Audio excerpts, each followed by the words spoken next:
Maybe they're not, in which case they need some marketing. The better it understands you, the better it will write like you.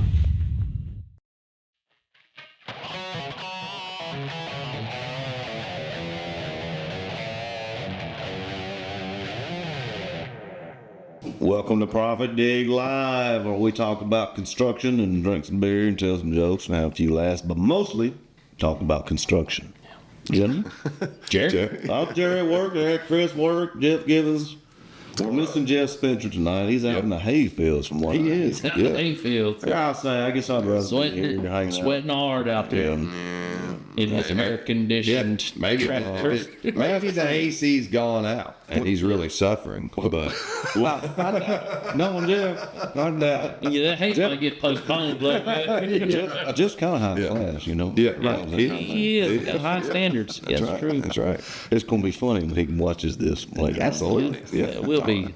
Yep. It'd be good. I guess we were going to talk about some marketing strategies and tactics and whatnot. Awesome. Yeah. Some kind of ominous marketing strategy. Well, you know, the world of marketing is ever evolving like everything else. It is. And really, probably most like local level contractors at least really probably don't think about it a whole lot, or they don't know the stuff that we know, that we talk No, about. and they probably don't have time to even mess with it. Can be tough to find time. Yeah. Yeah, hopefully you're busy on the job site or bidding. That's Or right. ProfitDig. That's right. Right? Nice plug there, Chris. Had to work. We're smooth on. Maybe they're not, in which case they need some marketing. Need some marketing? Yep. That is true. So what are you saying, Chris? What are you doing these days in the My goodness, content creation. Yeah, that would be probably the biggest area. Mm-hmm. You know, not that AI isn't scary to some degree, but there are a lot of basic functions here that AI offers that.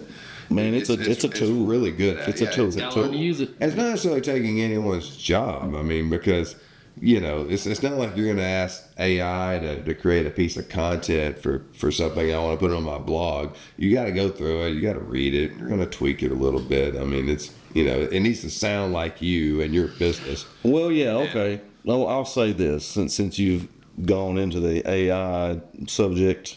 If you're going to use AI, which I recommend, again, it's a tool.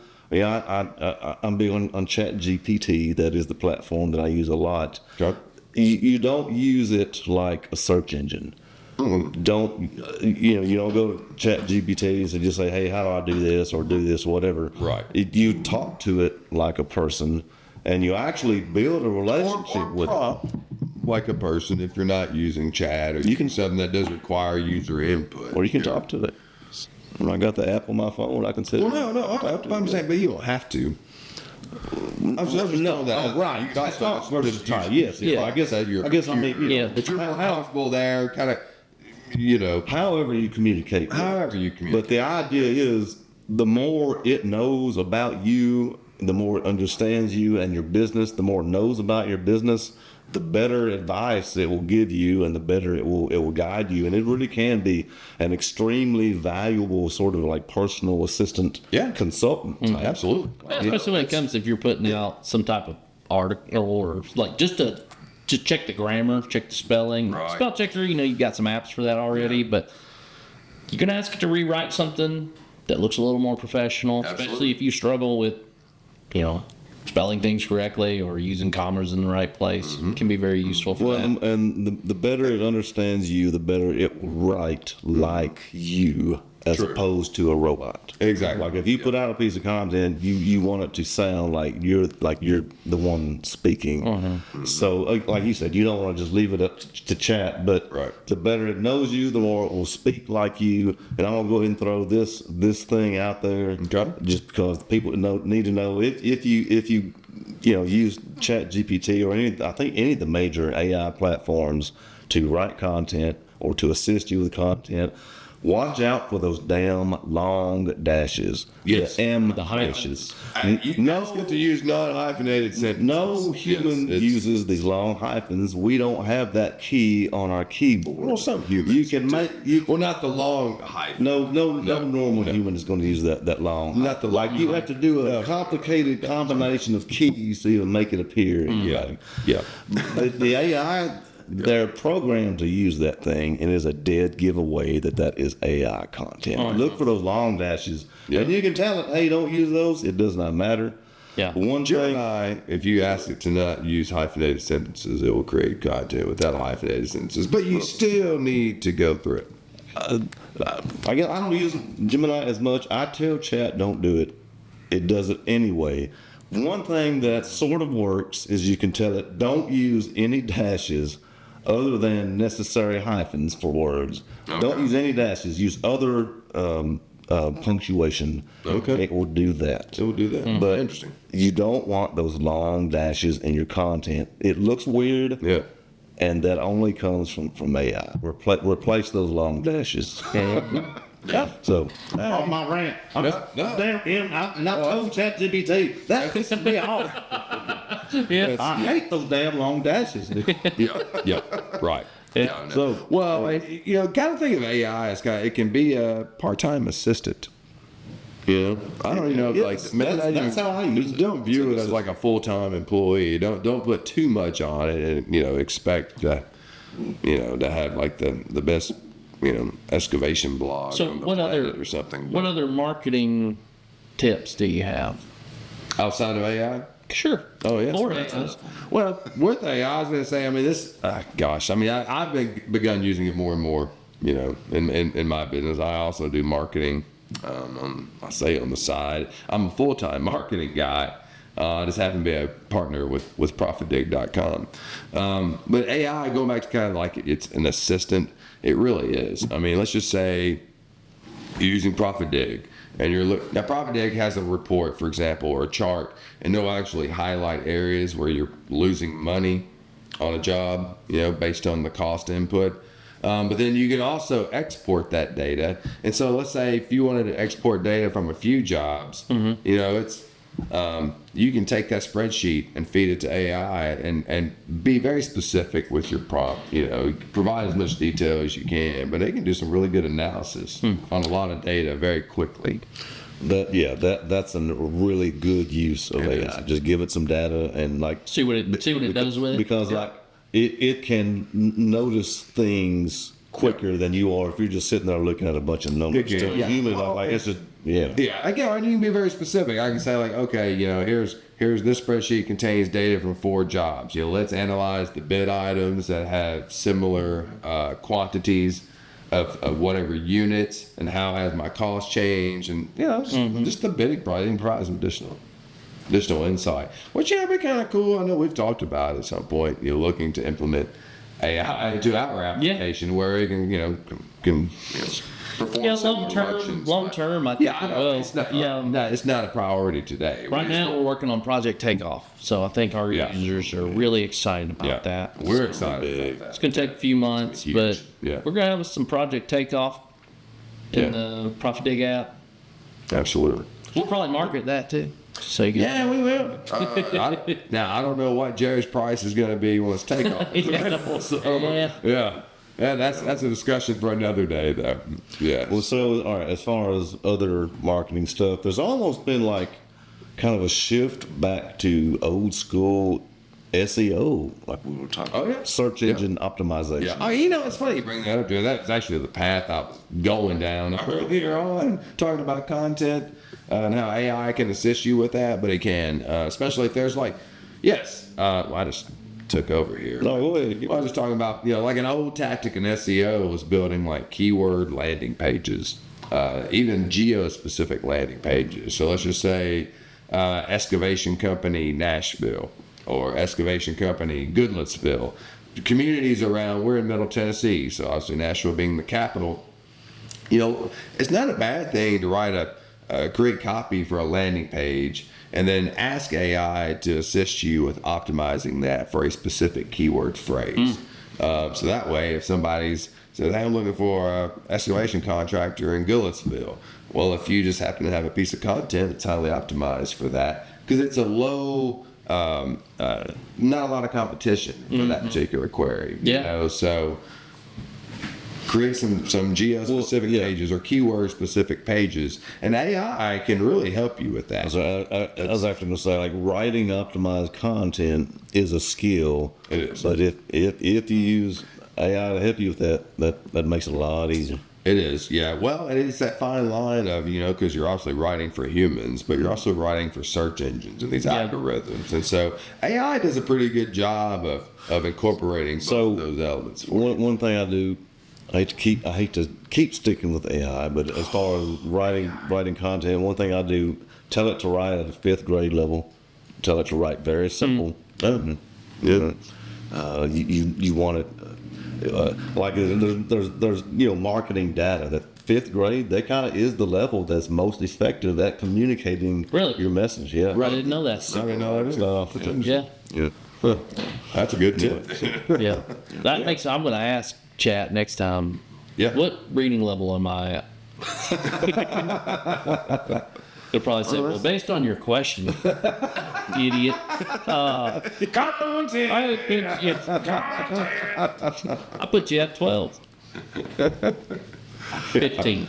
I don't know. But I can say, like, your Yoast readability score increase by doing that with the content, So, and then there's, I'm a big advocate of your daily Google business updates. First off, you have to have a Google business profile. If you don't have that, we've talked about that several times. Yeah. I mean, I search for things on Google. It's just free advertising. Well, it is, and so like say, and every other local business directory oriented website, you should claim your profile. You should. And so all else equal, if there's you and another guy, and you both have business profile accounts, but you're the one who every day posts just some kind of little short thing, and these are just little short, like kind of like Twitter, X, just little shorts, little shorts, and you'll give it a picture. Yeah. And that's an advantage. That's a competitive advantage if you're the guy who is actively working within Google to do those daily. It wants engagement. Yeah. Well, I would think, at least for me, most people I give business to that I'm making calls to from Google. Mm-hmm. Oh yeah. I think I'm not alone. Yeah, no. Well, I mean, if it isn't some company I've already used previously, Right. But if I'm seeking a You're looking service, for something. absolutely, yeah. Google likes interaction. It wants engagement is the word. It does. Yeah. Yes. Yep. Absolutely. What? Good stuff, Jerry. Well, is that it? That's all you know? Ooh. That's all you know about marketing? We going long? Ouch. Let's go a little longer. Go a little longer. All right. You got any more? A little longer, a little deeper, Chris. Yeah. Yeah. Well, I've got another. So, video is huge. YouTube, I guess, is the second largest search engine. And shorts are massive. Like, if you have a YouTube account, which you might as well, post videos of your work out on the job site, doing stuff. It's like, say you've got I'll record 10 minutes of footage. Well, you can make that a video, but then cut that up into a bunch of shorts. Oh, yeah. Each one of those shorts will get a good bit of traffic. Yeah. Absolutely. Yeah. And that's another, again, you're using the Google system. Google owns YouTube to provide it what it wants, which is content, engagement. Yeah. Which I don't do. See, I don't do any YouTube advertising or anything like that. The bulk of my business is in paid search, utilizing Google ads or Bing ads, and it varies across industries. I know like in our industry, it's extremely expensive. So I mean, it's almost like hard to justify the return on investment. That's why ProfitDig itself doesn't even spend much money on search. It seems like it's a local contractor bidding in a very specific, especially like a smaller town. Well, that's the point I was getting to, is that because like this YouTube content you're creating, that is very effective with like these new and this kind of AI oriented campaign structures like Performance Max. Now with search, I'm not a big proponent of it Performance Max first, it's a combination of where you can advertise across Google's ad space, whether it's Gmail, display, YouTube, search, you're everywhere with a single campaign. But you have to provide it lots of assets. So, you provided a series of headlines and descriptions, video content, which has to be hosted on a YouTube channel. And that channel is represented in the ad. So you want to create your own YouTube channel. And then this other stuff that you're creating there is hosted in your channel. It can then become part of the asset collection for your Performance Max ads. And then well, go ahead. Well, I was going to say my only beef with it's kind of a tug or pull here, because you can't be as specific with Performance Max. You're basically supplying it with topics. So you kind of have to get a little more broad. So your traffic may not necessarily be as relevant as buying a very specific keyword or a local service ad or something like that. But the cost per click and cost per visitor is so inexpensive that you sort of have to play the numbers game there. And then over time, you can kind of refine your strategy once you collect some data in terms of where my clicks are coming from, a little more demographic data there. Yeah. So is the idea you're feeding it all these assets, and that kind of dynamically tests different things to try? It is dynamically building these ads out on the fly. Yeah. And I take, Fortune 500s use this platform just because you go to a website and you'll see an ad and it's like almost text-based with a little color, maybe a logo, it's like, it looks like something that like a person just getting started in the world of Photoshop or something would create. But that's just Google building it dynamically, because it includes the remarketing component. And so you're able to, someone visits your website, well, they're going to see your ad everywhere they go at that point. But again, how you structure that and what makes sense, does depend on your industry. But I can see that working well for a contractor. Especially, like you said, on a local level, because it is so inexpensive. So with it on using AI, especially the Google platforms, and I think you need a social media component to your marketing. Well, and they make apps now where if you're trying to manage your content on social media, you don't have to do it on each platform, right? They make apps that will post everything on everything for you. Yeah, it's not. It's not cut and dry. For example, so I have struggled getting moving the needle on Instagram. So I've started researching that. As it turns out, Instagram, for example, you need to be logged into that platform and then engaging with other users as your account. Like it's not the same as just mass. It's not just like you. Which is what I do. I get a platform I use, and so that I'm learning with some things you just have to go and do manually. So maybe it's a matter of picking and choosing what do you want to spend the time on. What can you kind of automate? That kind of thing. But yes, in general. Yeah, once you have multiple accounts, you need some kind of tool to help you kind of manage that stuff. Well, I'm saying if you get I don't do organic social media. My clients have dedicated personnel. That's their job. It's a social media person. That is. That's a whole job. It is. Yeah. Well, 5 years ago that was like a joke. It's a career. It's a career now. It's a career. Yeah. Yeah. Kids watch people play video games. That's true. Right? True, yeah. So you could be a social media manager. you can. Construction ain't working out for you. Yeah. Maybe this is your calling. I do not understand this whole trend of kids watching videos of somebody else playing a video game. That's weird to me. I think it's. I've heard someone talk about this, and they had an interesting perspective, and it's the idea that, let's say you did something. Maybe it's forget video games for a second. Okay. Let's say you're a golfer. Okay. And I'm not very good, but go on. The first birdie you ever made, how big of a deal was that? Huge, big deal.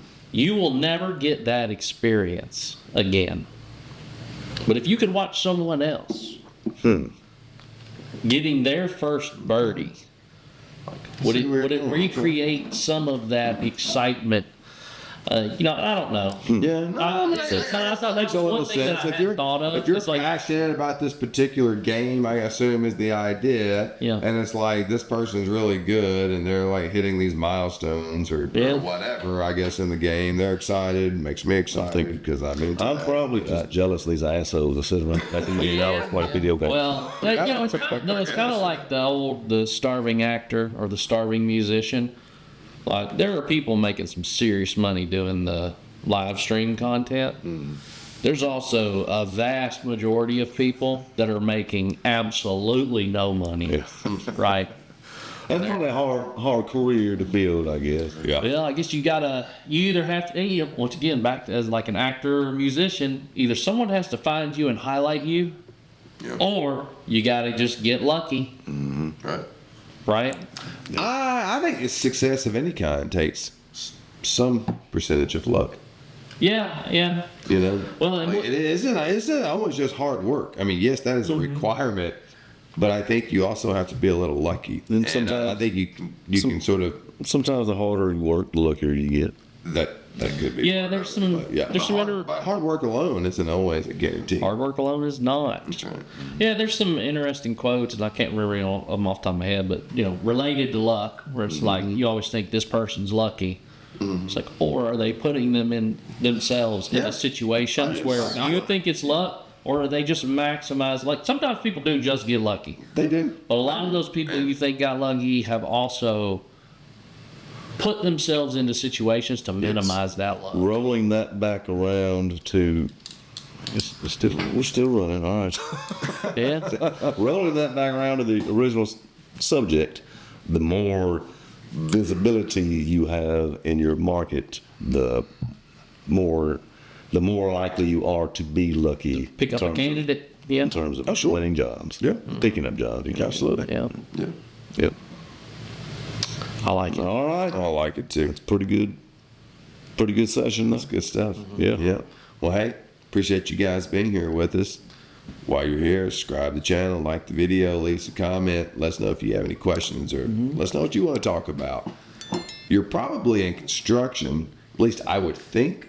I don't know. Not a guarantee. This video may be. Who knows? If you haven't made it to the end of this video, whatever your industry, we thank you. Yeah, we Thank you. do thank you for your viewership. We're this thing like 20 minutes now. Wow. Well, okay. And if you're looking for a job costing and bidding solution, just that, check us out. ProfitDig.com. We can help you out. It's only $99 a month until Jerry raises the price. Yeah, any day now. Content. See y'all next time.